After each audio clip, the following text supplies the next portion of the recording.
So this past December 25th, I just want to mention I don't celebrate Christmas. But this past December 25th, well, I'll tell you why. It is a pagan holiday. It has never had anything to do with Christ, and it never will. That is not Christ's birth date. That is not scriptural. None of the early church, the disciples, anybody ever celebrated that day. That day was celebrated long before, as a pagan holiday. Human sacrifices on it. Do the research, you'll see. That day is not a Christian holiday. Okay? So anyway, this past December 25th, I was meditating on the Word of God and asking Him to help me understand the book of Romans. And, He gave me, in excess of what I asked for, He gave me some understanding. He gave me the big picture of everything. Okay? And so in the big picture, I'm going to explain to you, in light of the what I just spoke of, the things I just spoke of in the previous part of this message. In light of that, I'm going to show you some things here, and I think that it's going to minister to your spirit. So the first thing is this current creation. I know we think it's not perfect, but it is perfect. It's not perfect as in heavenly perfect, but it's perfect as in it's for its purpose. Okay?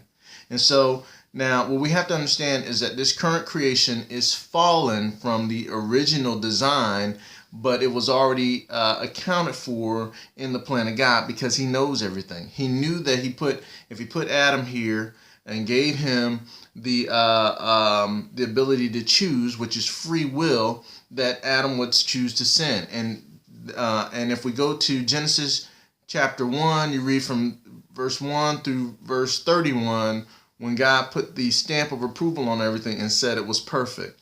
Now, what we have to understand is that in Genesis chapter 1, verse 31,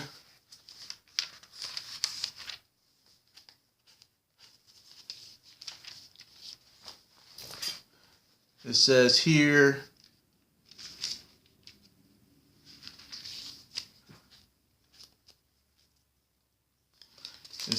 that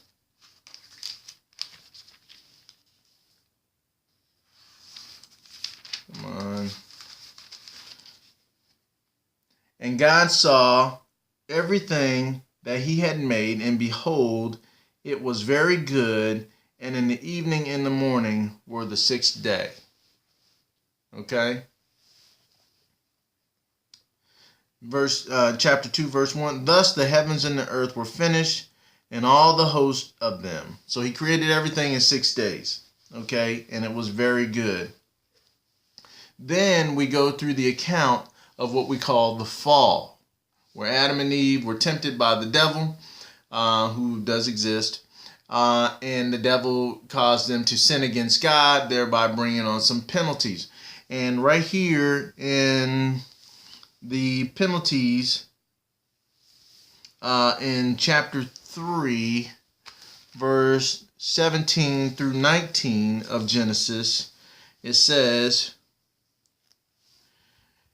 and unto Adam He said, because thou hast hearkened unto the voice of thy wife, and hast eaten of the tree of which I commanded thee, saying, thou shalt not eat of it, cursed is the ground for thy sake, in sorrow shalt thou eat of it all the days of thy life.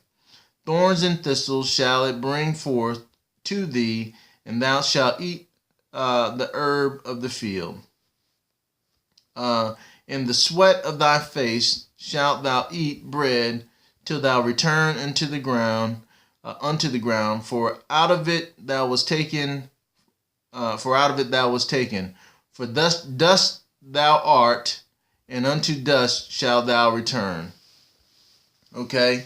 Now, so many things are incorporated in that one thing. Before the fall, before Adam and Eve sinned against God, everything was provided. When we die and we go to be with the Lord, everything is provided.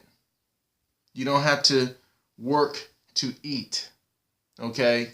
Out of working to eat and working to live, and working to earn so that you can eat and live comes every type of stress and trial that we deal with person to person. The lust to gain wealth, the lust to spend, the lust to do this, the lust, thievery, jealousy, all of these things are linked to the acquiring of things, or the having of things, or the doing of things. Work was not designed by God to be something that we do to live. It was something that we do to gain enjoyment. It's something we do as an expression of who we are. It's kind of like the birds of the air. They make nests, they fly, they do all this stuff, but they don't acquire wealth.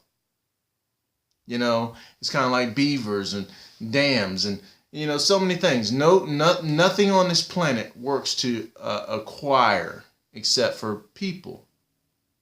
Okay, and a lot of times we do that in ways that hurt someone else. And so the bottom line is that the original design is the same as the end design, which we're going to talk about. So this current earth is imperfect now in so many ways, but it's still perfect. And I know this is kind of complex, but I'm gonna explain why in just a minute. So this is gonna be the answer to why, the big whys, and so but I will have to say that the acquiring of things, that is a satanic system. The acquiring of things to live. Because out of it come manipulation, lying, all kinds of things, war. These are all satanic things, in order for you to do these things just to live. Okay, so this current earth, in the plan of God, it will be destroyed one day. When he has set the time, he's going to destroy it. He's going to roll back the sky like a scroll. The mountain's going to, come down. The earth is going to burn away with a fervent heat, and then he's going to bring a new place. Okay?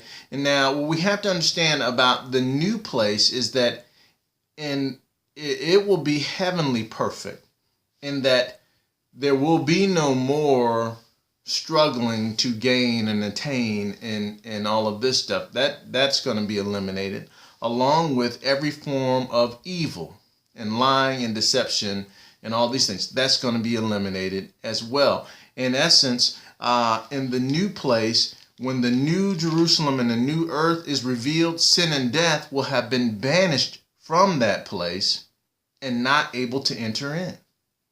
Okay? So why make it?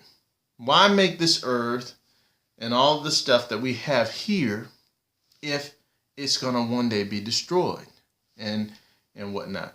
Well, that brings me to the next part.